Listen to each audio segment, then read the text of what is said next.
یه ثروتمندی رو از ثروتمندان بزرگ اروپا بهش گفتن خوشبختی رو تو چی دیدی؟ گفت من 3-4 مرحله طی کردم تا خوشبختی واقعی رو دیدم. گفتم چطور؟ گفتم اول فکر می‌کردم خوشبختی تو پوله، تلاش کردم، تاکدو زدم، به پولهای کلان رسیدم، اما دیدم نیست. خوشبختی خریدنی نیست.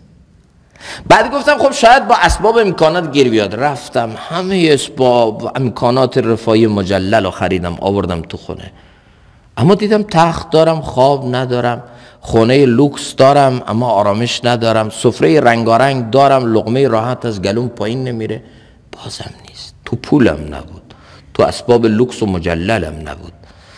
بعد گفتم تو چیه؟ گفتم شاید تو تفاخره. یه ماشین آخرین سیستم خریدم و گفتم تو خیابونا برم با فیز و افاده بگردم، اما دیدم نه، کلرش داره جسممو خنک میکنه اما درونم قلب بیقرارم و هیچی نمیتونه خنک کنه و آرام کنه. تو ماشینم بیقرارم. ظاهر این ماشین دیگرها رو کشته و باطنش منو کشته، آرام ندارم. تا اینکه یه روزی یه عزیزی به من زنگ زد، گفت یه جایی هست، یه مجتمع خیریه‌ای هست، ایتام رو و بی سرپرستان رو اونجا دارن در حقیقت جمع میکنن و پذیرایی میکنن و اونجا اونها رو ساماندهی میکنن، بیا بریم یه سر با هم بزنیم. میگه منم کلی خریدم، لباس خریدم و با هماهنگی هایی که صورت گرفت اینا رو بردم اونجا. بعد دوست من به من گفت دید بیقراری منو، دید بیتابی منو، دید استرس ها و فشارهای روانی منو، چون تو بطن زندگی من بود. ظاهر زندگی من رو دیگرها دیده بودن اما او تو بطن زندگی من بود، بیقراری های منو دیده بود. همه ظاهر زندگی منو دیده بودن، قبطه ظاهر زندگی، گول ظاهر زندگی، اما این تو زندگیم بود، میدونست من تو زندگیم چی دارم. اینا رو که خریدم بهش گفتم خیلی خوب خودت ببر. گفت نه بیا با هم ببریم. گفتم که من وقت ندارم، من سرم شلوغه. گفت نه بیا بریم. میگه با هم رفتیم اونجا. بعد گفت به دست خودت اینا رو توزیع کن. میگه وقتی اینا رو به دست خودم، به دست این فقرا میدادم، یتیما میدادم، لبخند اونا دل من آرام میکرد، نگاه پرمهر اونها درون من رو مطمئن و آرام میکرد. لذت میبردم وقتی میدیدم به دست من یکی شاد شده، گویا شادی به خودم منعکس میشد. تو درون خودم یه اطمینان و آرامش حس میکردم.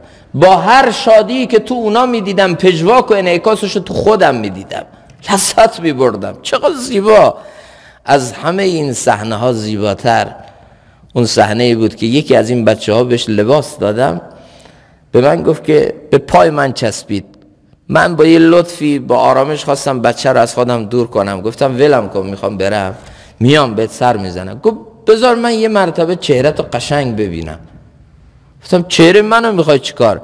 گفت وقتی رفتم بهشت تو رو خوب بشناسم و به خدا بگم که این به من یه دست لباس داد.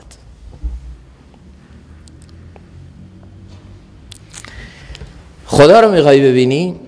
خدا در قیامت گله میکنه من برهنه بودم منو نپوشوندی، من مریض بودم به عیادت من نیومدی، من گرسنه بودم منو نخوراندی. خدایا تو گرسنه، تو برهنه، تو مریض، چطور؟ فلان بنده من مریض بود، فلان بنده من گرسنه بود، فلان بنده من برهنه بود. اگر او رو میخوراندی و میپوشاندی و دل او رو به دست میآوردی توی عیادت، منو به دست میآوردی.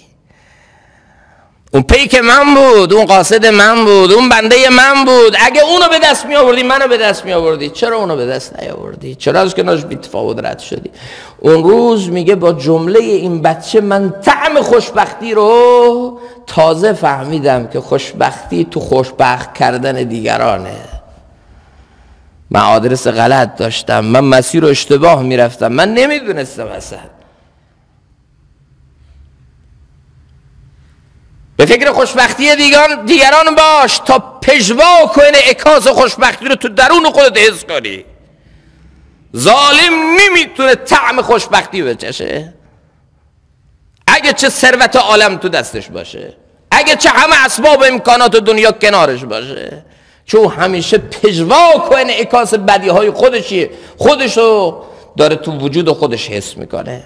طعم ظلمی که به دیگران کرده تو خودش، طعم دل شکسته دیگران تو خودش، طعم حسدش و حقدش و کینش و بدیش و نفرتش رو که داره پخش میکنه تو خودش داره حس میکنه. والله نمیتونه کسی که برای دیگران بدی میخواد خوبی رو تو خودش ببینه، امکان نداره. دروغ میگه کسی این ادعا رو میکنه، ولو این که ثروت عالم تو دستشه، ولو این که حاکم 7 اقلیم عالم باشه، نمیتونه شاد باشه. خوشبختی یعنی این که دنبال خوشبخت کردن دیگران باشی تا پژواکش و انعکاسش تو خودت حس کنی.